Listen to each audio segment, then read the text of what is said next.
မင်္ဂလာပါတငယ်ချင်းတို့ရေဒိုရာတီးစုံတင်ခြင်းလေးလှုပ်ရှားပြလို့ပါနော်ပထမဦးဆုံး2နိုင်လောက်ကြိုပြီးတော့ပေါ့နော်ခြေရာစိတ်လေးတွေကိုရေကြိုစိန်လိုက်ပါမယ်သူကချက်ချင်ထဲလို့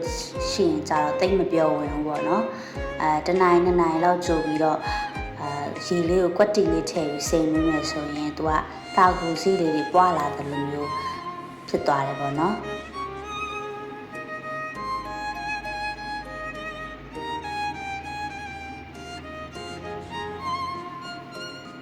ခြေရာစီကိုရေနဲ့ရောပြီးတော့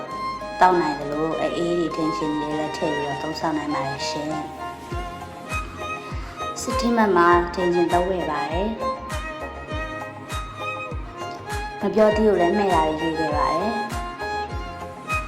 စတော်ဘယ်ရီကကြတော့ရုံးအမရင်းနဲ့ရုံးမှာတာပါ90တာတခုမှာလာပါတယ်စတော်ဘယ်ရီအရန်ကောင်းပါတယ်နည်းရတာရှမ်းရှယ်ပါပဲတာဝန်ဖြစ်စီတွေကတော့ပြီးဆုံးတင်နေဆိုရင်လည်းအတီးရော2မျိုးပဲပါတာပေါ့နော်မပြောသေးရဲ့စတော်ဘယ်ရီရဲ့2မျိုးပဲပါပါတယ်ခြေရာစိတ်လေးတွေလည်းအခုဆိုတာကူတွေပွာလာတယ်မျိုးပွာလာပါပြီတင်ရှင်လည်းပါပါတယ်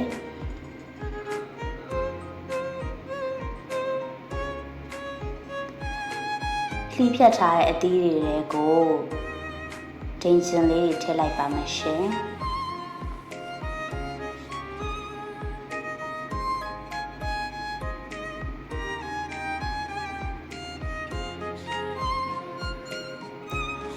ပြီးရင်စိန်ထားတဲ့ခြေရာစိတ်လေးထည့်ပါမယ်ခြေရာစိတ်လေးကအခုဒီလိုမျိုးပါနော်စစ်စီပွားလေးဖြစ်သွားပါပြီ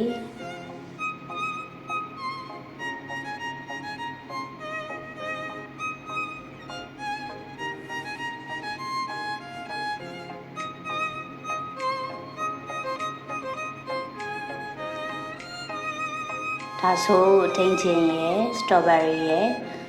မပြောသေးရယ်ခြေရာစိတ်လေးတွေရယ်